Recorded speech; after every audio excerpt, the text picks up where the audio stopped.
एक सेकंड में फिर से स्थित हो जाए।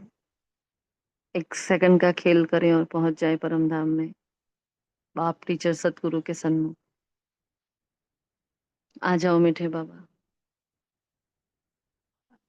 ऊंच ते ऊंच बाप अपना ऊंच ते ऊंच वर्षा लेकर अपने बच्चों के साथ आ रहा है नीचे की ओर। कितना निष्काम सेवाधारी निरहंकारी पिता ठहर जाता है हमारे सन्मुख हिस्ट्री हॉल में। और मैं रॉयल स्टूडेंट्स के सर्वश्रेष्ठ सम्मान में स्थित विशाल बुद्धि के सारे पट खोलकर रूहानी टीचर के सन्मुख विराजमान हूँ। सौंप देती हूँ मन बुद्धि संस्कार की अपनी सारी दूर उनके हाथों में। ऐ मेरे मालिक, ऐ खुदा दोस्त, तेरा लाख लाख शुक्रिया है। पद्मा पदम्बार शुक्रिया है। शुक्रिया आप सभी फरिश्तों का, प्रकृति के पांचों तत्वों का दिल से शुक्रिया। ओम शांति, ओम शांति, ओम शांति। Good morning all of you. Godly morning. आज 7/7/2025 के महावाक्य हैं। बाबा ने आज पहली लाइन में हमें बहुत प्यारा सा सम्मान दे दिया कि बच्चे तुम क्या हो, रॉयल स्टूडेंट हो, और तुम्हें बाप टीचर सतगुरु की याद में रहना है, अलौकिक खिदमत करनी है। तो सबसे पहला पॉइंट ही हमारा ये रहता है कि हम रॉयल स्टूडेंट हैं, तो रॉयल स्टूडेंट्स की निशानियाँ क्या होगी, रॉयल स्टूडेंट कैसे होंगे। बहुत ही फटाफट सभी जवाब देना। रॉयल स्टूडेंट की निशानियाँ क्या होगी, रॉयल स्टूडेंट कैसे होंगे, क्या होना चाहिए रॉयल स्टूडेंट में, और फिर ओम अपने आप को शांति। प्रूव करते जाएं। हाँ जी। रॉयल स्टूडेंट हमेशा रेगुलर होगा और वो फ्रेंच यानी आगे की बेंच में बैठेगा। होमवर्क टाइम से लाएगा। होमवर्क उसका रेगुलर होगा। उसकी चाल चलन एकदम रॉयल होगी। वो कम बोलेगा, ऐसे मैनर्स होंगे, उठना बैठना उसका रॉयल होगा। ओम शांति।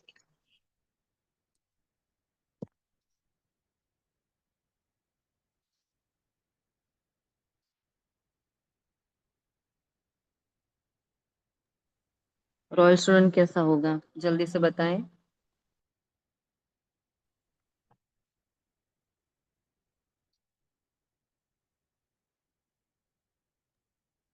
रॉयल स्टूडेंट हर कार्य सोच समझ कर करेगा कि ये करने से कहीं अ, मतलब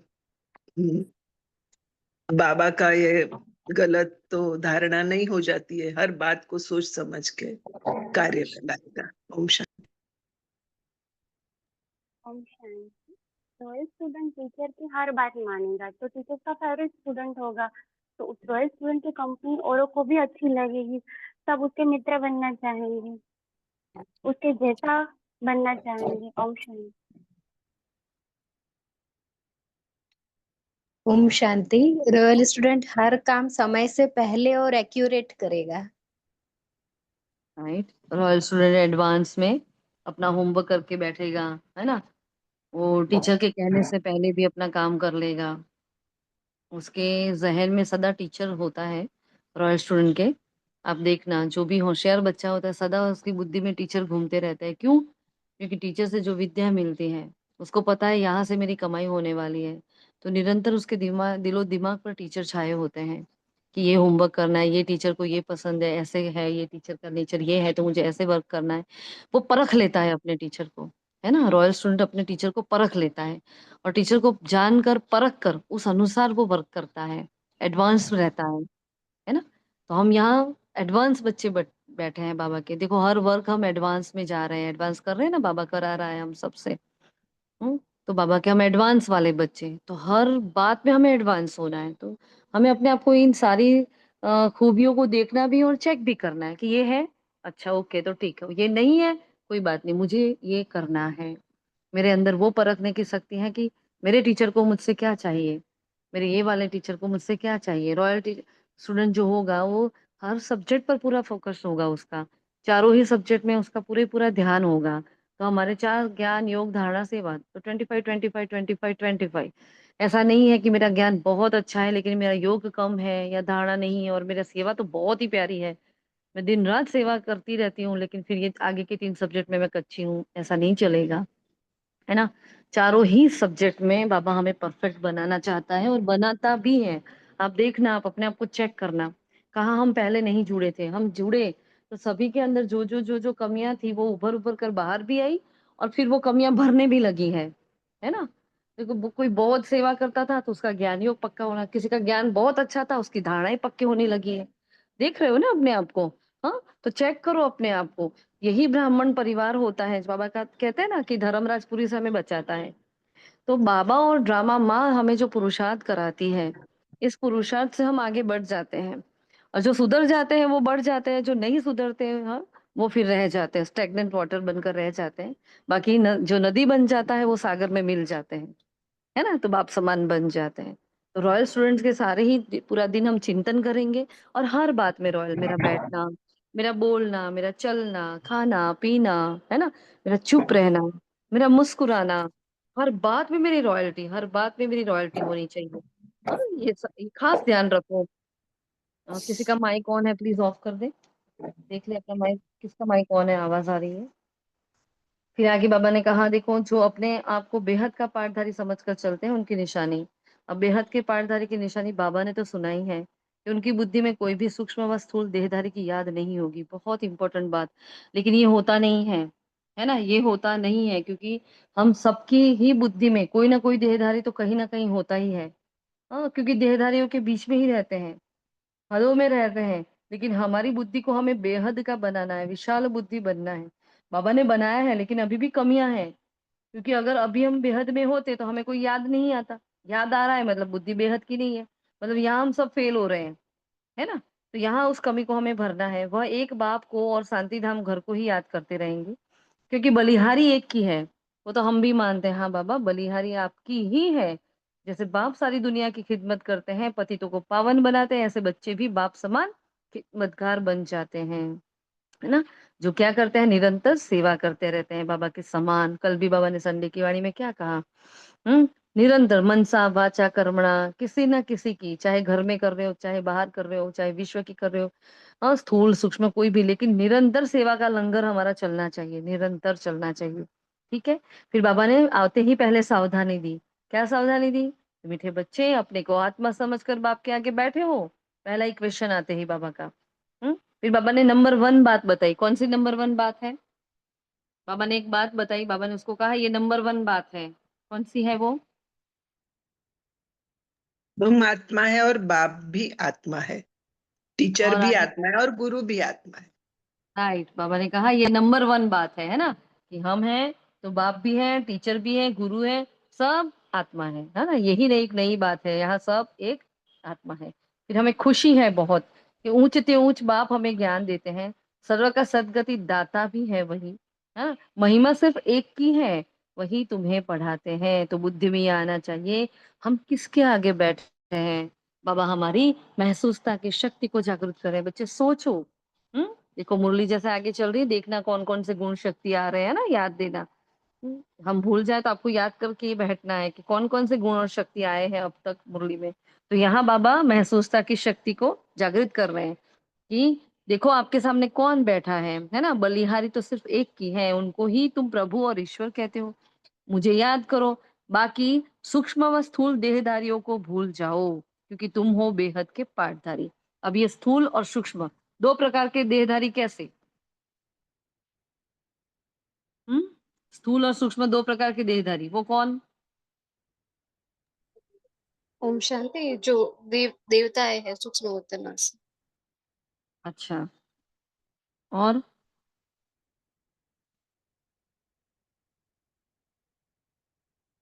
और और कोई कुछ कहना चाहेगा सूक्ष्म और स्थूल के बारे में? सूक्ष्म में और कुछ भी नहीं होता शीतल बहन, सिर्फ देवता ही होते हैं।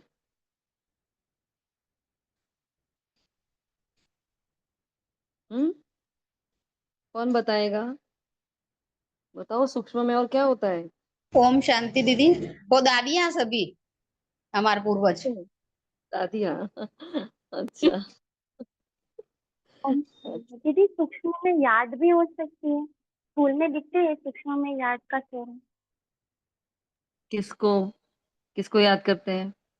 देहधारियों को बाबा ने जैसे आगे बताया। जी, बिल्कुल। हाँ, हम यही कहना चाहते थे। सूक्ष्म में आपने बराबर बोला शीतल बहन, लेकिन सूक्ष्म में हम देहधारियों को भी बहुत याद करते हैं क्योंकि जो हमारे साथ नहीं है, कहीं न कहीं हमारी बुद्धि उसको विज़ुअलाइज़ तो करती है, उनको याद तो करती है, उनका चित्र हमारे ज़हन में तो आता ही है। सपोज़ बच्चा बाहर पढ़ने गया है, तो माँ उसको याद ना करे ऐसा होता नहीं है। चलो हम डिटैच तो हो भी गए हैं, ऐसा नहीं है डिटैच नहीं हुए हैं, लेकिन अभी भी कहीं मोह की रगें पड़ी हैं। हुँ? जैसे सपोज़ हमारे माता-पिता, तो वो कब से देह छोड़कर चले गए, लेकिन फिर भी आज हमारे सूक्ष्म में वो है। क्योंकि जिनके साथ बचपन गुज़रा हुआ है, उनको भूल कैसे सकते हैं।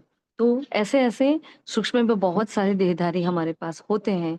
इसलिए बाबा ने देखो आपने जो कहा वो भी राइट है और ये हम जो समझ रहे हैं कि सूक्ष्म में कोई भी देहधारी नहीं होना चाहिए। मेरे अंदर से भी कोई देहधारी मेरे यादों में नहीं होना चाहिए कि वो आत्माएँ थी, वो अपना पार्ट बजा चुकी हैं, अब दूसरी जगह पर यहाँ हमारे लिए वो ऐसा था कि वो जुदाई थी, विदाई थी, लेकिन वहाँ तो उत्सव होगा। जहाँ वो आत्मा नया तन धारण करेगी, वहाँ तो क्या होता है, उमंग उत्साह होता है, नया बच्चा आता है तो क्या होता है ना? तो वो माहौल होता है, तो हमें यहाँ दुःख होता है, लेकिन वहाँ सामने वालों के तो उमंग उत्साह होता है। दैट इज़ कॉल्ड ड्रामा, है ना? इसी को तो ड्रामा कहते हैं ना, इसलिए तो ड्रामा वंडरफुल है। एक ही आत्मा छोड़कर जा रही है, वहाँ रो रहे हैं और सामने सब उत्सव मना रहे हैं। तो कितना वंडरफुल ड्रामा है ना? तो हमारी सूक्ष्म में और स्थूल में कोई भी देहधारी नहीं होने चाहिए, ठीक है? भगवान जिसको सारी दुनिया अल्लाह गॉड कह पुकारती है, वह यहाँ ड्रामा अनुसार कल्प पहले मुवाफिक आए हैं। बहुत इंपॉर्टेंट लाइन लगी हमें ये आज की। हाँ, जिसको सारी दुनिया पुकारी है, अल्लाह गॉड मतलब हर धर्म की आत्मा जिनको पुकारती है, ड्रामा अनुसार कल्प पहले मुवाफिक वो मेरे पास आए हैं। हाँ, अब इस सेंटेंस के साथ जोड़ दो दूसरे सेंटेंस, क्या जोड़ पाएंगे? उन्होंने मुझे चुना है, वो मेरे साथी है, वो मेरे सखा है, मेरा हर संबंध उनके साथ है ना? ये गीता का सच्चा एपिसोड चल रहा है तो उनके साथ मेरा पाठ चल रहा है। कितने सारे सेंटेंस जोड़ लो और अपने आप को नशा चढ़ाते रहो। जिसको पूरी दुनिया ढूँढ रही है, पुकार रही वो क्या है? सूरज भाई जी सदा कहते वो क्या है? मेरी मुट्ठी में है ना? कहते हैं ना भाई जी सदा क्लास में, वो मेरी मुट्ठी में है मुट्ठी में मतलब मेरे दिल में है, मेरे पास है, मेरे जिगर में है। तो वो भगवान हुँ, तो किसी को नहीं मिला, उसने मुझे ढूँढ लिया है। हमारी हस्ती नहीं थी कि उसको हम ढूँढ पाएँ, हमारी बुद्धि इतनी क्लियर नहीं थी लेकिन उसने मुझे ढूँढा। लेकिन हम फिर भी इस तमोप्रधान बुद्धि का भी इतना धन्यवाद कि इस बुद्धि ने उसको समझ लिया कि ना हाँ, हाँ, हाँ, मैंने मान लिया, आप मेरे बाबा हो, वही कल्प फैले माफिक, है ना? तो वहाँ अपनी बुद्धि को भी कह देना, थैंक यू भी कह देना, वह यहाँ ड्रामा अनुसार आया है, तो उसके साथ हमारा गीता का सच्चा एपिसोड चल रहा है। इतनी बड़ी बात है, जैसे कोई कहता है रामायण चल रही है, महाभारत चल रही है, कोई ड्रामा चल रहा है। हाँ, मेन एक्टर है सपोज़ बड़े-बड़े एक्ट्रेसेस हैं, उनके साथ अगर हमारा पार्ट हो तो हमें कितना नशा चढ़ता है। तो यहाँ तो बेहद का बाप है, जो डायरेक्टर है इस ड्रामा का, हाँ, जो मुख्य एक्टर है, उसके साथ मुझ आत्मा का गीता का सच्चा एपिसोड चल रहा है। और ये गीता जो अभी बन रही है, ये एक मूवी बन रही है, उसको पूरी दुनिया पढ़ रही है और उसी के अनुसार पूरी दुनिया ढल रही है। सृष्टि का चक्र उस अनुसार चल रहा है, तो कितनी बड़ी बात है मेरे लिए कि मेरा पार्ट उनके साथ है ना? बहुत प्यारी बात है कि नहीं? अपने आप को शाबाशी दो, अपने आप को अपनी बुद्धि को, अपने मन को शुक्रिया करो, बाबा का लाख बार शुक्रिया करो कि बाबा क्या देख लिया जो आपने हमें चुन लिया, है ना? ऐसे फ़ील करो अपनी महसूसता की शक्ति को जगाओ। बाबा ने कहा देखो जिसमें बाप आकर स्थापना करते हैं। बाबा ने कहा देखो स्वर्ग कहा ही जाता है नई दुनिया को, त्रेता को नई दुनिया थोड़ी ही कहेंगे। तो आज बाबा ये बात बता रहे हैं। वैसे स्वर्ग में कहते हैं कि भई स्वर्ग में दोनों ही युग आ जाते हैं, सतयुग और त्रेता। लेकिन आज बाबा ने क्या कहा त्रेता को नई दुनिया नहीं कहते हैं क्योंकि 2 कला कम हो जाती है ना, इसलिए त्रेता पुरानी दुनिया है। तो लेकिन उसको हमने एक मुरली में ऐसा सुना था कि स्वर्ग में दोनों ही आ जाते हैं। लेकिन आज बाबा कहते हैं नई दुनिया नहीं है, वैसे स्वर्ग तो है। लेकिन ये भी बाबा ने क्लियर किया कि ये स्वर्ग नहीं है। ठीक है? तो स्वर्ग कहा जाता है नई दुनिया को और नई दुनिया कौन-सी है? सतयुग। त्रेता में तो क्या हो जाता है थोड़ा-सा पुराना हो जाता है, डिग्री थोड़ी कम हो जाती है, 2 कला कम हो जाती है। फिर बाबा ने कहा पढ़ाई सवेरे शाम को होती है और बहुत इम्पोर्टेंट बात, जब पढ़ाई करते हैं देखो रॉयल स्टूडेंट्स की पढ़ाई की टाइमिंग देखो, वो पढ़ाई सवेरे और शाम को करते हैं, है ना? दोपहर में वायुमंडल ठीक नहीं होता है और रात्रि का 10 से 12 तक बिल्कुल खराब टाइम है। यहाँ तुमको मेहनत करनी है याद की। देखो, तो 10 से 12 तक का टाइम हमने कई बार ये सुना है, बाबा ने कहा है कि 10 से 12 के टाइम में कभी योग नहीं लगाना। और हम अपने आप को सभी पूरे ग्रुप के हम जितने भी मेंबर्स हैं, हम देख रहे हैं, हमारा तो चार्ट, हमारा पोता मेल, हमारा सारा ही अंतिम पुरुषार्थ कब हो रहा है? 10 के 12 से बीच में। हो रहा है कि नहीं हो रहा? तो क्या करेंगे अब? बाबा ने बोला ये टाइम खराब होता है, एक तो नून का टाइम, इसलिए क्या करते हैं ब्राह्मण उस टाइम थोड़ा रेस्ट ले लेते हैं, सो जाते हैं, है ना? मधुबन में होते हैं तो हम योग भी कर लेते हैं, ऐसा कुछ भी नहीं, क्योंकि लेकिन वहां का तो वायुमंडल बहुत ही पावरफुल होता है, लेकिन घर में ऐसा नहीं होता है। फिर भी बाबा ने बोला है कि देखो दोपहर का टाइम इतना नहीं है और रात का टाइम तो विकारी टाइम है होता है, क्योंकि सारे ही गलत काम कब होते हैं? 10 बजे के बाद होने शुरू हो जाते हैं। और लेकिन ये बाबा जो बता रहे थे, ये बाबा ने साकार वक्त की बात है, जब आत्माएं 9 बजे सब सो जाते थे, ना टीवी थे, ना मोबाइल थे, ना कुछ था, ना फोन थे, कुछ भी नहीं था। तो हर घर में ऐसा था 9 बजे तो सब सो जाते थे, है ना? सुबह जल्दी उठते थे, 9-10 बजे तक लास्ट टू लास्ट सो जाते थे सभी। तो वो उस वक्त की बात है। लेकिन अभी तो क्या है? अभी अब गिनो तो कैसा है, 2 बजे से हमारा अमृत वेला शुरू होता है ना? तो 10 से 11 में हम लोग पोता मेल दे सकते हैं, पढ़ाई पढ़ सकते हैं, सामान लिख सकते हैं। उसके बाद का जो टाइम है, उसमें क्या है, बस सो ही जाना है और कुछ नहीं करना है। सपोज नींद नहीं आती है तो आप कुछ पढ़ लो, मुरली पढ़ लो, अव्यक्तवाणी पढ़ लो, लिख लो, है ना? ये सब लिखाई पढ़ाई हम सब कुछ कर सकते हैं। बाकी योग लगाने बैठेंगे तो आपका योग लगेगा भी नहीं, और लगे तो बहुत बढ़िया बात है। तो जैसे आज के टाइम के अनुसार अगर हम सोचे ना, तो 12 से 2 बजे का जो टाइम है वो विकारी टाइम है, क्योंकि पूरा ही सिस्टम बदल गया ना, अभी तो सोने का टाइमिंग सबका बदल गया है। तो वो वहां उस टाइम में ज्यादा से ज्यादा लोग विकार में जाते हैं, विकारी काम होते हैं, गलत काम सारे ही अंधेरे में होते हैं, है ना? इसलिए देखो, बाबा ने कहा है 10 से 12 तक का टाइम। तो बाबा से आज पूछना कि बाबा देखो क्या करें, हमारा तो सारा ही काम जो हम कर रहे हैं मोबाइल में, अपने पुरुषार्थ का, हम तो 10 से 12 में ही कर रहे हैं। ठीक है, तो ये टाइम बाबा ने कहा खराब है, यहाँ तुमको मेहनत करनी है याद से सतो प्रधान बनने की। टीचर समझकर भी अगर बाबा को याद करो तो भी तीनों ही इकट्ठे याद आ जाते हैं। ऊंचते ऊंच बाप हैं जिससे हम स्वर्ग का वर्षा ले रहे हैं, हम जरूर जाएंगे स्वर्ग तो, हाँ स्वर्ग में जरूर वर्षा लेंगे। तुम पुरुषार्थ करते हो उच्च पद पाने का, है ना? पुरुषार्थ सदा होता ही है उच्च पद पाने के लिए। नीचे जाने के लिए तो क्या करना पड़ता है? कुछ भी नहीं करो तो भी नीचे तो ऐसे ही उतर जाओगे। हाँ, जैसे वो स्लाइड होती है, वहां बैठ जाओ तो अपने आप नीचे सरक जाते हो। कोई धक्का ना मारे, कोई कुछ ना करे तो भी सरक जाते हो। वैसे नीचे उतरने के लिए कुछ करना नहीं पड़ता, लेकिन चढ़ने के लिए मेहनत करनी पड़ती है। तो पद पाने के लिए हमें याद की मेहनत करनी पड़ेगी। बाबा ने कहा बड़ी कड़ी मेहनत है, लेकिन करनी तो पड़ेगी। हम्म कि तुम ब्राह्मणों का अलौकिक धर्म है। कौन सा धर्म है हमारा अलौकिक धर्म? क्या कहा है बाबा ने आज?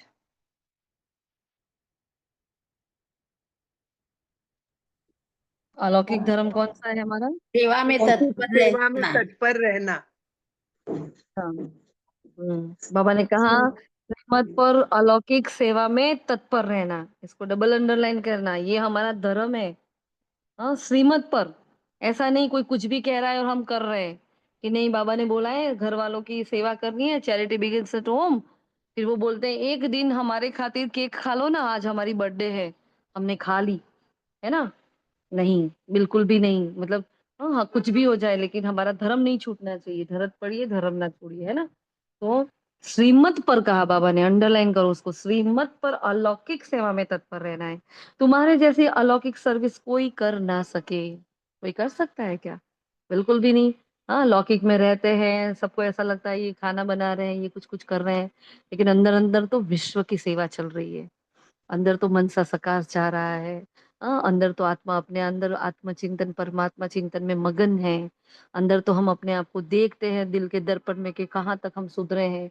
अंदर तो ये है कि मैं संपूर्ण पवित्र, मतलब संकल्प से भी अपवित्र ना रहूं, ऐसी मैं कैसे बनूं। तो अंदर तो कितना कुछ चल रहा है, लेकिन बाहर तो वो साधारणता दिख रही है ना। इसलिए बाबा क्या कह रहे हैं, आपके जैसे सर्विस तो कोई ना कर सके। तुम ब्राह्मण धर्म वाले ही ऐसा कर्म करते हो, तो ऐसे कर्म में लग जाना चाहिए, बिजी रहना चाहिए। तुम राजधानी स्थापन कर रहे हो, वो भी गुप्त वेश में। तुम हो डबल अहिंसक सेना। बड़ी हिंसा तो विकार की है, जो पतित बनाती है। हाँ, इसको ही जीतना है। इन पर जीत पाने से तुम क्या बन जाओगे? जगत जीत बन जाओगे। फिर ये लक्ष्मी नारायण है ना, ये भारत और लक्ष्मी नारायण दोनों ही क्या थे? जगत जीत थे। ये विश्व के मालिक कैसे बने? बाहर वाले ये समझ ना सके। श्री लक्ष्मी नारायण हाँ कैसे विश्व के मालिक बने, किसी को नहीं पता। बाबा ने कहा इसमें बड़ी विशाल बुद्धि चाहिए। तुम श्रीमत पर अपना राज्य स्थापन करते हो, कितना नशा, कितनी खुशी चाहिए, है ना, कितने उच्च ख्यालात होने चाहिए। भाई मैं राजा बनने वाली हूँ तो मेरे ख्यालात कितने उच्च होने चाहिए। हाँ, तो राजा के देखो कैसे रॉयल संस्कार होते हैं, कैसा उसका हर चलन उसकी एकदम रॉयल होती है। उसको बोलना नहीं पड़ता तुम राजा हो, तुम राजा हो, तुम राजा हो। अच्छे से बैठो, पता नहीं चलता राजा हो। चलो अच्छे से खाओ, पता नहीं चलता। कभी देखा? हाँ, तो उसके गर्भ में से वो संस्कार लेकर आता है। वो राजकुमार राजकुमारी जब बनता है, अपने माँ के गर्भ में से ही वो संस्कार, अपने खून में वो संस्कार लेकर आता है। तो हमारे तो माता पिता कौन है? तो हमारे अंदर वो संस्कार भरे पड़े हैं। हमें उस संस्कार को इमर्ज करना है कि नहीं, मैं क्या बोल रही हूँ, मैं कैसे खड़ी हूँ, मैं कैसे खा रही हूँ। फॉर एग्जाम्पल, जब मधुबन में सौगात देते हैं, टोली देते हैं, तो आप लोग क्या करते हो? हम्म? सौगात के साथ टोली मिलती है तो क्या करते हो? बोलो। उसको बैग में रख लेते हैं, बाद में खाते हैं। हाँ, सभी ऐसा करते हैं। हम्म? तो ये रॉयल संस्कार है। बैग में रखा, फिर शांति से जब आप भोजन ले रहे हो या जब आपको भूख लग रही है, शांति से बैठो, उसको खाओ। लेकिन कुछ आप देखना, मैक्सिमम ब्राह्मण क्या करते हैं, उसी वक्त टोली मुंह में, चलते चलते चलते खाते खाते जा रहे हैं, वो टोली के कणकण नीचे गिर रहे हैं, नीचे भी गंदा हो रहा है, ऐसे खा रहे हैं। अब देखो ऐसे कौन खाता है वैसे? ऐसे चलता चलता कौन खाता है? जो भिखारी होते हैं ना वो खाते हैं। राजा कभी ऐसे खाता है क्या? नहीं खाता, बिल्कुल भी नहीं खाता। हाँ, तो एक एक बात में हमें अपने आप को चेक करना है कि कहाँ है मेरी रॉयल्टी। हाँ, क्या बोल रही हूँ मैं, क्या पहन रही हूँ, मैं कैसे खड़ी हूँ, मैं कैसे खा रही हूँ, क्या सोच रही हूँ। तो एक राजा क्या सोचता है? राजा फालतू का कभी नहीं सोचता। हाँ, बाहर कोई कुछ बोल रहा है, कोई किसी, सपोज कि प्राइम मिनिस्टर है, अभी हमारे ही प्राइम मिनिस्टर को ले लो, कितना बोलते हैं सब उनके बारे में। अब वो सोचने बैठे फलाने ने मुझे ऐसा बोला, फलाने उसने बोला, ऐसा बोला, तो इतने बड़े बड़े काम कैसे होंगे? वो क्या करते? इग्नोर, एकदम इग्नोर। तो राजा वाली सोच चाहिए रॉयल संस्कार में। पहले तो क्या करो, मैं राजा अभी हूं, मैं अभी हूं तो मैं तब रहूंगी। और अभी पहले तो मैं खुद की राजा हूँ, मैं अपनी सर्व कर्मेंद्रियों की राजा हूँ। और ऐसे ही मेरा बैठना उठना चलना बोलना हर कर्म मेरा उस अनुसार। वो रॉयल संस्कार अभी नहीं आए हैं ब्राह्मणों में। वो रॉयल्टी जो दिखनी चाहिए ना, वो हमारे अंदर नहीं दिख रही है। तो क्या कमी है? देखो, शिवानी बहन को देख लो, हमारी दादियों को देख लो, अभी इतने बूढ़े हो गए लेकिन चेहरे पर चमक तो देखो, नूर तो देखो। वो होती है रॉयल्टी, वो होती है रूहानियत, है ना। वो हमारे ऊपर क्यों नहीं आई अभी तक? हाँ, मतलब वो अंदर का गहन पुरुषार्थ जो होना चाहिए ना, जो व्यवहार में आना चाहिए ना, वो आया ही नहीं है। इसलिए नहीं है। तो अटेंशन देना आज से सभी को। बाबा ने कहा देखो, उनसे ख्याल भी उनके उनके ऊंचे होते हैं। तुम बाहर के सुखों को नहीं चाहते हो। हमें कोई बाहर के सुख चाहिए क्या? हम्म बाहर के सुख क्या होते हैं? गाड़ी चाहिए, बंगला चाहिए, ड्रेस चाहिए, साड़ी चाहिए, चप्पल चाहिए, वॉच चाहिए, फलाना मोबाइल चाहिए, वाली बैग चाहिए, वाला पर्स चाहिए, इधर जाना है, उधर जाना है, इधर घूमना है, उधर घूमना है, ये चाहिए, वो चाहिए। कहते हैं हमें तो कुछ नहीं चाहिए, है ना। लेकिन ये हद के सुखों में जाते हैं तो बेहद में रह नहीं सकेंगे। इसलिए बाबा ने क्या कहा, तुम अभी बाहर के सुखों को नहीं चाहते हो, नहीं चाहते हो ना। हमें कौन सा सुख चाहिए? हमें कौन सा सुख चाहिए? तो बाहर वाले नहीं चाहिए, तो हमें क्या चाहिए भाई? ओम शांति। अत्यंद्रिय सुख चाहिए। इंद्रिय सुख चाहिए हमें। कौन सा वाला? अतीन्द्रिय सुख, जहाँ कोई इंसान की हमें गरज नहीं है, किसी की कोई बात हमें याद नहीं है। हाँ, कहीं हमारी कर्मेंद्रा चलायमान नहीं हो रही। बस वो सुख जो बस मैं और बाबा जो परम धाम में मिलता है, कुछ भी याद नहीं आता। वो कभी कभी ही वो एहसास होता है, वो एहसास रोज नहीं होता है। तो वो होता है अतीन्द्रिय सुख। हमें तो वो वाला सुख चाहिए।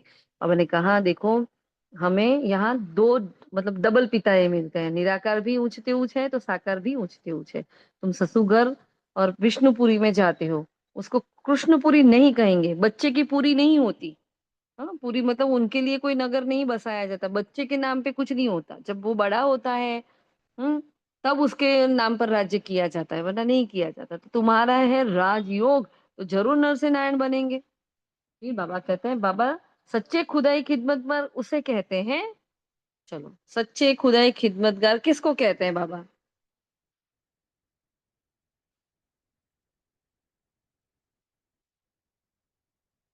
बोलो।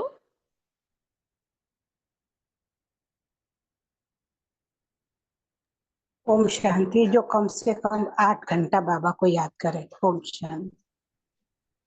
बाबा ने क्या कहा? बाबा आज क्या कह रहा है? सच्चे खुदाई खिदमतगार उसे कहते हैं जो कम से कम 8 घंटा आत्मा अभिमानी रहने का पुरुषार्थ करते हैं। बाबा ने ये नहीं कहा कि बैठ के योग करते हैं, बाबा ने कहा आत्मा अभिमानी रहने का पुरुषार्थ करते हैं। तो हम कर पाएंगे ना? हम कर रहे हैं कि नहीं कर रहे हैं? पहले ये सोचो कि निरंतर हमारी, ये निरंतर नहीं है, चलो बीच में अंतर तो आ ही जाता है, लेकिन क्या हमारी 8 घंटे की आत्मा अभिमानी अवस्था की स्थिति है कि नहीं है? ऐसा मेरा पुरुषार्थ है।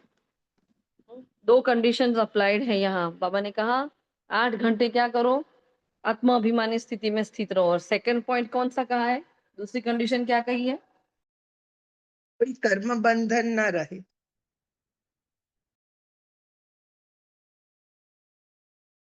बिल्कुल, है ना, कि कोई कर्म बंधन नहीं होने चाहिए, तब जाकर हम सच्चे सच्चे खुदाई खिदमतगार बन सकते हैं। तो ये बड़ी इंपॉर्टेंट बात है इसको। फिर बाबा ने कहा फिर कर्मातीत अवस्था हो सकती है, कर्म बंधन होगा तो सजा खानी पड़ेगी। याद की मेहनत बड़ी कड़ी है, योग के लिए ही नॉलेज है। इंपॉर्टेंट लाइन, योग के लिए ही नॉलेज है। बाबा को याद से हमारे भी कर्म विनाश करने हैं, लेकिन बाबा सीधे ही आता कहता कि आत्मा समझकर मुझे याद करो, तो हम नहीं कर पाते। इसलिए बाबा ने आकर अत से आदि से लेकर अंत तक सारा ही ज्ञान हमें सुनाया। सब कुछ हमें नॉलेज दिया बाबा ने कि तुम बच्चे एक आत्मा हो, एनर्जी हो। हाँ, एनर्जी से एनर्जी जब मिलती है तो क्या होता है? तो परिवर्तन होता है। हाँ, तो बच्चे अपने को आत्मा समझकर मुझे याद करो, तब जाकर हमारे अंदर परिवर्तन आया है। इसलिए बाबा ने क्या कहा देखो, योग के लिए ज्ञान है, तो ज्ञान नहीं होता तो योग नहीं होता। इसलिए रोज रोज की वाणी को क्या करो? योग में परिवर्तन करो। रोज की मुरली को योग में परिवर्तित कर लो। हाँ, मुरली पर ही रोज का योग होना ही चाहिए। एक बार तो मुरली पर योग होना ही चाहिए, वरना बेकार है फिर। हाँ, इतनी स्मृति हमारी होनी चाहिए। बाबा ने कहा तुमको कोई चित्र आदि की कोई याद नहीं करना, सब कुछ भूलो, कोई में बुद्धि ना जाए, लाइन क्लियर जाए। यह है पढ़ाई का समय, दुनिया को भूल अपने को आत्मा समझकर मुझे याद करोगे तो पाप नाश होंगे। तुम ऑलराउंडर हो, बेहद के एक्टर हो। फिर कहा मूल वतन सूक्ष्म वतन, सृष्टि चक्र, बस यही हमारी बुद्धि में घूमना चाहिए, और कोई धाम से तुम्हारा कोई काम नहीं है। तुम्हारा धर्म बहुत सुख देने वाला है। फिर आगे कहा जो लिंग के बारे में बताते हैं, तो मैंने कहा कोई लिंग के आगे लाउड स्पीकर नहीं रखते हैं कि वो आकर कुछ बोलेंगे। लिंग कभी बात करता है क्या जो शिवलिंग की पूजा करते हैं? हाँ, मेरा तो पाठ सबसे न्यारा है। मैं तो आता हूँ, अवतरित होता हूँ, ब्रह्मा तन का आधार लेता हूँ, साधारण तन का, बूढ़े तन का। और मैंने कहा छोटे बच्चे का भी नहीं ले सकते, बूढ़े तन का ही आधार लेते हैं, है ना। इसलिए क्या है, उनका पाठ सबसे ही न्यारा। जो पास्ट हुआ वह ड्रामा। फिर पुरुषार्थ का ख्याल रखना है। देखो इंपॉर्टेंट बात, ड्रामा कब होता है? जो पास्ट हो जाता है ना, उसके लिए ड्रामा होता है। ऐसा नहीं ड्रामा में होगा ना तो मैं चाट रखूंगी, ड्रामा में होगा ना तो मैं अमृत वेला उठ जाऊंगी, ड्रामा में होगा ना तो मैं मधु बन जाऊंगी। ऐसा नहीं होता। हाँ, ड्रामा किसके लिए होता है? जो पास्ट हो चुका है वो बातें हमारे अंदर से निकल जाए, हम अपने आप को माफ कर पाए, हम अपने आप को सुधार कर पाए, इसलिए ड्रामा है, वरना नहीं। ठीक है, तो ये बहुत इंपॉर्टेंट बात है। बाबा ने कहा देखो बच्चे, ऐसे नहीं ड्रामा अनुसार हमारा कम पुरुषार्थ चलता है, फिर तो पद भी बहुत कम हो जाएगा। पुरुषार्थ तो तेज करना चाहिए, ड्रामा पर छोड़ नहीं देना है। अपने चार्ट को देखो रहो, देखते रहो। बाबा ने विधि बता दी, क्या करो? अपने चार्ट को देखते रहो, बढ़ाते रहो, नोट रखो। हमारा चार्ट बढ़ता जाता है, कम तो नहीं होता है। बहुत खबरदारी चाहिए। यहाँ तुम्हारा है ब्राह्मणों का संग, बाहर सभी है कुसंग, तो वह सभी उल्टा ही सुनाते हैं। अब बाप तुमको कुसंग से निकालते हैं। क्या करना है? पुरुषार्थ तेज करना है, बार बार अपने चार्ट को देखते रहना है, उसको नोट डाउन भी करना है। ठीक है, और हमारा चार्ट बढ़ता जाता है कि नहीं वो देखना है। तो सब भी आज अपने आप को चेक करना कि जहाँ सपोज हम 1 साल पहले मिले थे, हाँ हम सबको मिले शायद 1 साल हो गया होगा, कुछ नई आत्माएं हैं उनको छोड़कर, तो 1 साल में मेरा पुरुषार्थ बढ़ा है कि नहीं बढ़ा? आप किसी के भी संग में हो, लेकिन अगर आपका पुरुषार्थ बढ़ रहा है तो वो संग राइट है, अगर नहीं बढ़ रहा है तो आपका संग गलत है। अब संग के लिए स्थूल संग की जरूरत नहीं है, मैं मोबाइल में क्या देख रही हूँ, मैं अपने अंदर क्या सोच रही हूँ, ये भी तो संग हो गया ना। तो माया के संग में नहीं रहना है हमें। मनुष्य ने उस संग में आकर अपना रहन सहन, अपनी पैरवाई आदि सब बदल दी है, देश वेश ही बदल दिया है। यह भी जैसे अपने धर्म की इंसल्ट की है। अब भारत की महिला का वस्त्र क्या है भाई, साड़ी पहनो, कुर्ता पायजामा पहनो।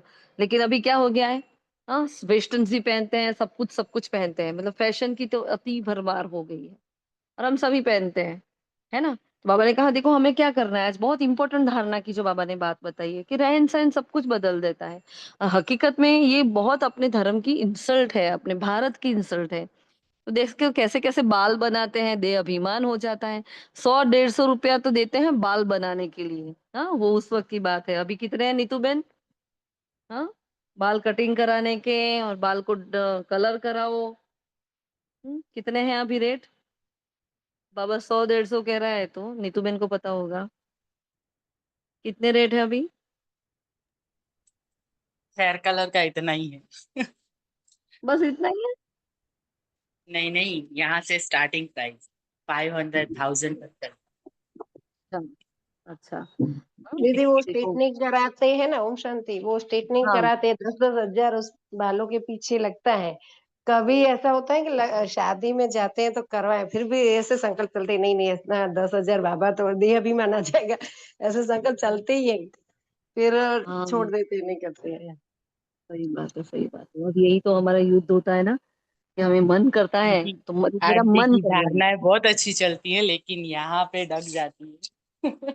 हाँ, नहीं लेकिन यही तो हमें अटेंशन, देखो बाबा कितनी सूक्ष्म बातें बता रहा है ना आज। कभी ऐसी बातें होती है क्या? लेकिन बाबा देखो इतनी सूक्ष्म सूक्ष्म ट्रेनिंग दे रहा है अपने बच्चों को, कि बच्चे ऐसे फालतू खर्चा नहीं करना चाहिए। अब 10 हजार वही भगवान के घर में हम सफल करें, हमारे वहां महल बन रहे हैं, और यहाँ तो क्या होगा, बाल का वापिस कल बढ़ जाएंगे, वापिस कलर चला जाएगा, वापिस कराना पड़ेगा, है ना। तो कहाँ पैसा ऐसा नहीं कि हम गंदा रहना है, हाँ टिप टॉप रहो, अच्छे से सुव्यवस्थित रहो, लेकिन फालतू का हाँ खर्चे नहीं होने चाहिए, है ना। जो सब करते हैं हमें नहीं करना है, क्योंकि वो साधारण है, हम असाधारण है। वो कौन सी क्वालिटी की आत्मा है? वो द्वापर के बाद की क्वालिटी की आत्मा है, और हम सतयुगी सत्व प्रधान आत्माएं हैं। तो हमारी और उनकी कोई संजोगों में भेंट हो नहीं सकती। पहले तो भेंट करना बंद कर दो, जिसको जो कराना है करें, हमें नहीं कराना है ना। तो इसको कहा जाता है देह, अति देह अभिमान। ऐसे बालों में कलर करना, ये करना, मतलब वो नहीं फ्लिक्स करते हैं एक अलग अलग, रेड कलर की करते हैं, और कैसे कैसे विचित्र कलर करते हैं। तो मतलब ये क्या हो गया? वो बाबा ने कहा अति देह अभिमान है ये तो, और फिर कभी ज्ञान उठा ना सके, ऐसी आत्माएं ज्ञान नहीं उठा सके। तो हम बाबा कहते हैं बिल्कुल सिंपल बनो, ऊंची साड़ी पहनने से भी देह अभिमान आ जाता है ना। बहुत हाई क्वालिटी के कपड़े पहनने से भी क्या हो जाता है, देह अभिमान आ जाता है। देखो, तो अच्छी चीज देह अभिमान में लाती है। तुम इस समय वनवाह में हो ना, तो हर चीज से मोह हटाना है। मोह ओम ऐसा नहीं है शांति देहधारी दीदी, होना। जी। तो आप कलर भी नहीं करते हो, हेयर कलर? नहीं, मैं हेयर कलर नहीं करती हूँ, लेकिन मेरे बॉडी में वो तजा गर्मी कहते हैं ना, वो तजा गर्मी है मेरे, तो मैं कभी कभी मेहंदी कर लेती हूँ। अच्छा, वो तो मैं कलर नहीं हाँ। करती हूँ, कलर नहीं करती हूँ मैं। हम्म? अच्छा, नहीं तो फिर ये तो क्या हो जाता है, इसमें ही कंफ्यूजन हो जाता है। अभी है ना, 20 दिन में वाइट आ जाती है, तो जल्दी नहीं करते कि जे कहीं जाना नहीं, चलो नहीं करते, नहीं करते। तो घर हम्म। वाले या कोई बाहर जिससे भी बात करते, इतने वाइट बाल हो जाते, कुछ करते नहीं ऐसे। अभी तो बच्चे यहाँ नहीं है, तो बच्चे भी बोलते हैं। और हम्म। आना जाना हमारा बहुत है। ऐसा हम्म। कभी जैसे मधुबन से आई हूँ तो बात करना है, आपको बात करनी है तो भी रात को सुबह जैसे उठते हैं रात को 1 बजे सोते हैं। 3-4 दिन से हम्म। ऐसे हो रहा है। तो है ना, हम्म। व्हाइट बाल होते तो अब काला नहीं करती हूँ, कैसा लगती है, कैसा ऐसे मुंह पे कह देते हैं, तो फिर हाँ करना पड़ता है। हाँ हाँ हाँ। तो लेकिन देखो, हाँ हमारी एक आंटी है, वो अंकल चले गए तो उन्होंने डाई करना बंद कर लिया। देखो मतलब वो आत्माएं क्या कर रही है। तो पहले वो सब कुछ करते थे, लेकिन अब वो बता रही है कि मुझे बहुत दुख है, बहुत शोक है। उस शोक के लिए वो एक उन्होंने एक साधन अपनाया कि मैं नहीं करती हूँ। अब पूरा ही परिवार उनको कह रहा है कि आप थोड़ा बाल काले करो, आप थोड़े सुव्यवस्थित रहो, कपड़े अच्छे पहनो। आप ऐसे कैसे रहते हो, विधवाओं की तरह क्यों रहते हो? क्योंकि उनको देखते हैं तो अलग फीलिंग आती है। तो हमें ऐसा भी नहीं रहना कि हमें देखकर कोई करे अरे बेचारी, हाँ, अरे ये कैसे रह रहे हैं, ऐसा भी नहीं रहना है। तो यहाँ अपनी विवेक बुद्धि का यूज़ करना है, कि चलो मैं कर रही हूँ तो आप मेहंदी कर लो, कहीं भी नहीं जाना है आप मेहंदी-वेहंदी कर लो। अब कहीं बहुत आपका कोई बड़ा फंक्शन आ रहा है तो आपको कलर करना पड़े तो वो कर लो। हाँ, लेकिन भगवान क्या कह रहा है देखो, फिज़ूल खर्चे नहीं होना चाहिए और ऐसी का काम नहीं करो जिससे हमारा देह अभिमान बढ़ रहा है। फिर वो भी तो है कि हम बिल्कुल सफ़ेद लेकर घूम रहे हैं, जैसे मैंने एग्ज़ाम्पल बताया एक वो आंटी का। अब पूरा ही सबके संकल्प उनके प्रति आज भी चल रहे हैं। उस बात को 4-5 साल हो गए, लेकिन आज भी उनके प्रति सबके संकल्प चल रही है कि ऐसे क्यों रहते हैं? अच्छा फीलिंग नहीं आती उन हमें देखकर किसी को नेगेटिव फीलिंग नहीं आनी चाहिए, इसका भी ध्यान रखो, है ना? ठीक है? तो ये इम्पोर्टेंट बात है क्योंकि छोटी-छोटी बातें ही हमें धारणा में लानी होती है, समझना होता है ना? इसलिए बाबा ने कहा देखो अच्छी चीज़ देह अभिमान में लाती है ना, देखो बहुत हाई-फाई वॉच पहनते हैं, बहुत हाई-फाई जूते होते हैं, हाँ, ऐसे भी होते हैं, कपड़े भी किसी के बहुत ही ऐसे व्हाइट होते हैं लेकिन बहुत ही हाई-फाई होते हैं, तो नॉर्मल। हमें लगर-वगर नहीं घूमना है लेकिन अच्छे से घूमना है, सुव्यवस्थित। ब्रह्मा बाबा देखो कुर्ता धोती-कुर्ता पहनते थे लेकिन कभी एक भी फ़ोटो देखी बाबा की कि जैसे-तैसे लगते हैं? नहीं। मम्मा को देखा, कितने सुव्यवस्थित लगते हैं, है ना? तो ये भी देखना है कि हमारा गंदा रहना या हमारा नहीं करना भी देह अभिमान में लाता है कि नहीं लाता, या औरों के ऐसे संकल्प चल रहे हैं, या कोई हमें देखे और बोले अरे ब्रह्मा कुमारी में तो जाना ही नहीं चाहिए, ये पहले कैसी थी अब कैसी हो गई है, हम भी ऐसे हो जाएंगे। ठीक है? तो ये भी ध्यान रखना है, ऐसा भी नहीं होना चाहिए। सब कुछ करो, बाबा ने कहा ना तैयार होके शादी में जाओ, तैयार होके जाओ लेकिन सम्मान में जाओ कि मैं पूज्य आत्मा हूँ, मैं इष्ट देवी हूँ। जहाँ मेरे कदम पड़ेंगे वहाँ हर कर्म, हाँ, निर्विघ्न कर्म होने वाले हैं। ये जो भी फंक्शन में मैं जा रही हूँ ना, वहाँ मेरे कदम होने से वो फंक्शन बहुत अच्छा होने वाला है। सब में उमंग उत्साह की लहर दौड़ रही है, मैं माँ उमिया हूँ। मतलब ऐसे-ऐसे सामान के साथ तैयार होकर जाओ ना तो ऐसे होकर जाओ। पूरी बात बदल जाती है ना? इसलिए ये बहुत इम्पोर्टेंट बात है। तुम इस समय बनवा में हो, हर चीज़ में मोह हटाना है, बहुत साधारण रहना है। शादी आदि में भले रंगीन कपड़े आदि पहनकर जाओ, तोड़ निभाने अर्थ पहना, फिर घर में आकर उतार दिया। देखो बाबा सीधी-वीधी बता रहे हैं, घर में आकर उतार दो। तुमको तो वाणी से परे जाना है। वानप्रस्थी सफेद पोष में होते हैं, तुम एक-एक छोटे-बड़े सब वानप्रस्थी हो। छोटे बच्चों को भी शिव बाबा की ही याद दिलानी है, इसमें ही कल्याण है। बस हमको अभी जाना है शिव बाबा के पास, है ना? ये वनवाह का समय है हमारे लिए, अब घर वापस जाने का समय है, तो हमें इन सब में नहीं पड़ना है ना? देखो फिर बाबा आज का मीठा वरदान दे रहे हैं, विशाल बुद्धि, विशाल दिल से अपनेपन की अनुभूति कराने वाले मास्टर रचयिता भव। देखो विशाल बुद्धि विशाल दिल, तो मास्टर रचयिता की पहली रचना मतलब मास्टर रचयिता कौन? मैं आत्मा। मेरी पहली रचना ये देह, तो इस देह के मालिकपन में संपूर्ण सफलता प्राप्त कर लेते हैं। मास्टर रचयिता क्या होता है? इस देह पर पूरा कंट्रोल होता है। मेरा मन कर रहा है कि मैं ये खा लूं खा लूं खा लूं, लेकिन मैं कंट्रोल हूँ, मैं रूलर हूँ, मैं अपने मन को समझाती हूँ ये नहीं खाना है, बाबा की मनाही है, ये श्रीमत नहीं है, ये पहन लूं ये कर लूं, नहीं, है ना? तो पहले अपने आप के कंट्रोलर बनो। वे अपने स्नेह व संपर्क द्वारा सर्व को, देखो उनकी निशानियां बताते हैं। पहली क्या बताई? देह के मालिकपन में संपूर्ण सफलता प्राप्त कर लेते हैं। सेकंड, वे अपने स्नेह व संपर्क द्वारा सर्व को अपनेपन का अनुभव कराते हैं, मतलब जहां भी जाए ना हम सबको अपने लगे। कहा था ना कुछ दिन पहले बाबा ने, सबको हम अपने लगने चाहिए, है इतना प्यार से हम मिले सबको। उस आत्मा के संपर्क से सुख की, दातापन की, ये बहुत पावरफुल बात है। देखो हम जाएं जहां से हमसे, हाँ मतलब मुझसे, अपने आप को बोलो मुझसे सुख की, दातापन की, शांति, प्रेम, आनंद, सहयोग, हिम्मत, उत्साह, उमंग, किसी ना किसी विशेषता की अनुभूति होती है। मतलब मैं जहां जाती हूँ तो चेक करो अपने आप को, आज चेक करना क्या इतनी इतने से कुछ भी होता है, एक भी होता है तो मैं पास, है ना? इसलिए बाबा कहते हैं देखो उन्हें ही कहा जाता है विशाल बुद्धि विशाल दिल वाले। ठीक है? स्लोगन है उमंग उत्साह के पंखों द्वारा सदा उड़ती कला की अनुभूति करते चलो। उमंग उत्साह के पंखों द्वारा सदा उड़ती कला की अनुभूति करते चलो। अव्यक्त इशारा है स्वयं को श्रेष्ठ संकल्पों से संपन्न बनाने के लिए ट्रस्टी बनकर रहो। ट्रस्टी बनना अर्थात डबल लाइट फरिश्ता बनना। एक विधि बस, मैं ट्रस्टी हूँ, उससे अपने आप हल्कापन आ जाता है क्योंकि मैंपन नहीं रहता ना। ऐसे बच्चों का हर श्रेष्ठ संकल्प सफल होता है। एक श्रेष्ठ संकल्प बच्चे का और 1000 श्रेष्ठ संकल्प का फल बाप द्वारा प्राप्त हो जाता है। तो एक का 1000 गुना मिल जाता है।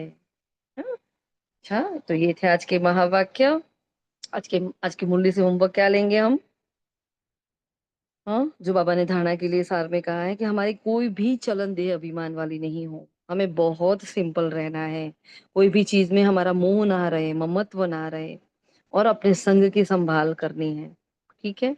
और जो बाबा ने कहा कम से कम 8 घंटा आत्म अभिमानी स्थिति में रहकर सच्चा सच्चा खुदाई खिदमतगार बनना है।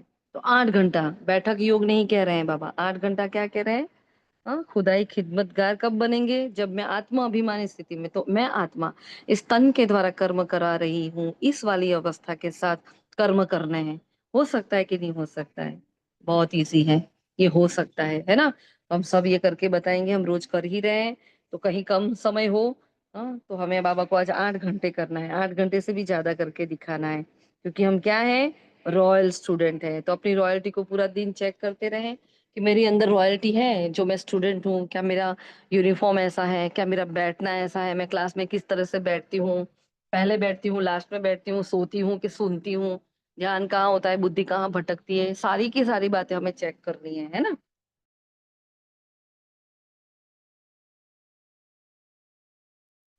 तो ये सारे होमवर्क हैं आज के, चेकिंग करते रहेंगे। बाबा ने कहा बिल्कुल लाइन क्लियर होनी चाहिए, सबको भूलना है, सबको भूलना है।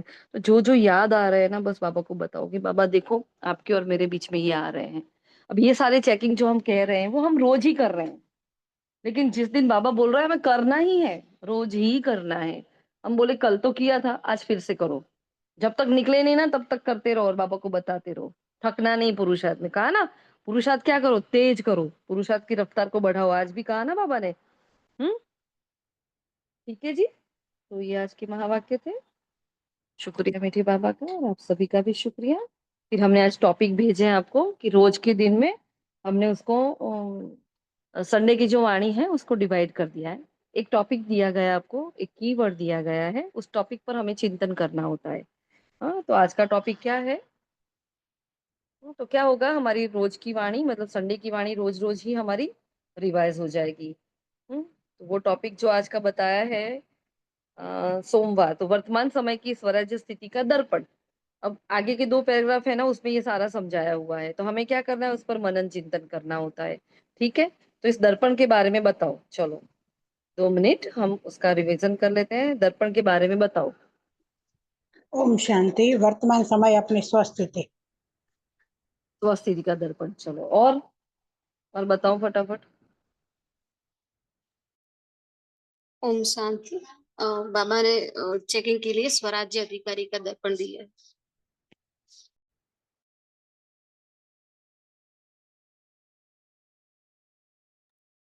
फटाफट बोलो सभी। आगे के 2 जो पैराग्राफ है उसमें बाबा ने कितनी सारी बातें समझाई है ना? और दर्पण के बारे में हम क्या क्या समझ सकते हैं। कल तो हमने मुरली पढ़ ली, थोड़ा थोड़ा समझ भी लिया हमने, लेकिन अब उसका चिंतन। दर्पण तो पहले स्थूल दर्पण से उसको चेक करो ना। हम जब दर्पण में देखते हैं तो हम क्या देखते हैं, दर्पण क्या करता है? चलो दर्पण की क्वालिटी सोचो कि दर्पण क्या है। मैं जो हूँ, जैसी हूँ, वो मैं दर्पण में दिख रही हूँ, है ना? हाँ बोलो, कौन बोल रहा था? हमें लवलीन बच्चे बनना है। हाँ, और लवलीन की निशानी क्या कही थी?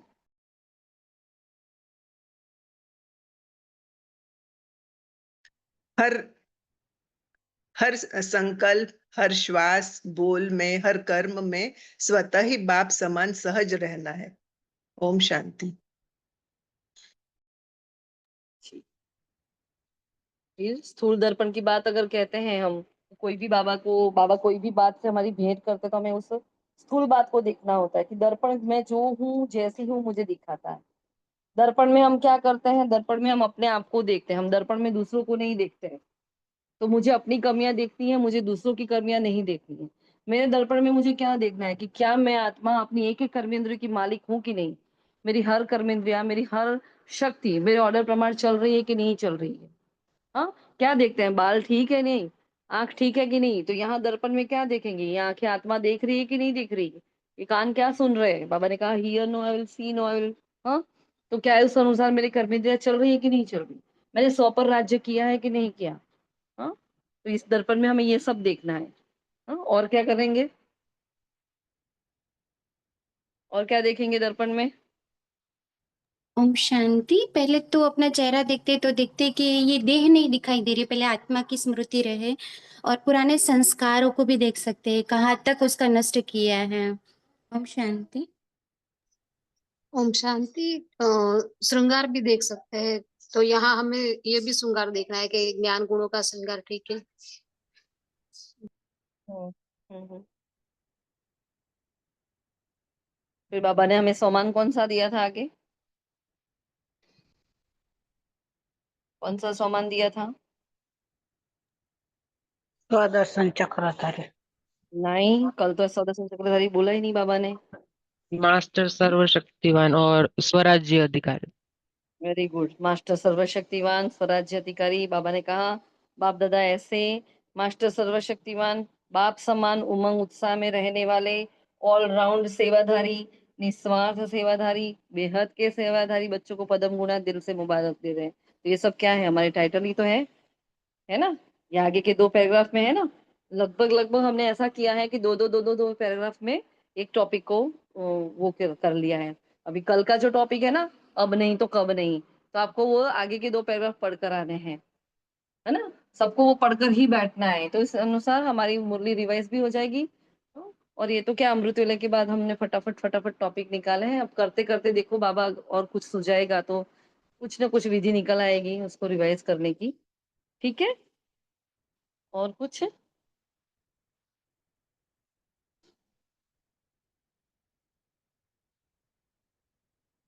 हाँ, बाबा ने यहाँ कंट्रोलिंग पावर रूलिंग पावर के बारे में बताया था हमें। हाँ, कि अगर शक्तियां वरदान में मिली है लेकिन हाँ हम उसका उस अधिकार को हम नहीं ले सकते हैं, तो हमारे अंदर रूलिंग पावर कंट्रोलिंग पावर नहीं है। वो कारण बताया था। हाँ, कि जो 100 के ऊपर रूल नहीं कर पाते वो और ऊपर विश्व पर रूल कैसे करेंगे? तो अगर विश्व पर रूल करना है तो पहले 100 पर रूल करना सीखो। अपने वर्तमान स्थिति के स्वराज्य अधिकारी के दर्पण में चेक करो, ये बाबा ने तब बताया था, है ना? फिर ये कहा था दर्पण में कोई दाग तो नहीं है ना? स्पष्ट है ना दर्पण? मतलब मेरा ज्ञान का दर्पण स्पष्ट है ना? अंदर कोई दाग तो नहीं है? मतलब फागी तो नहीं आ गई कि मुझे ज्ञान क्लियर नहीं है? दाग का मतलब क्या? मुझे ज्ञान क्लियर नहीं है तो मैं अपने आप को ठीक से देख नहीं, मैं अपनी कमी को देख नहीं पा रही हूँ। मेरे अंदर जो कमी है, मेरे अंदर जो विशेषता है, मैं देख नहीं पा रही हूँ, मतलब फागी आ गई, दाग पड़ गए। तो दाग तो नहीं है, स्पष्ट है, वो कह रहे हैं बाबा। ठीक है जी। चलिए, तो ये थे साकार और अव्यक्त महावाक्य। बाबा का शुक्रिया। हाँ जी, क्या कहना है आपको? किसी को कुछ कहना है? भाविका बहन, आपका माइक कौन है?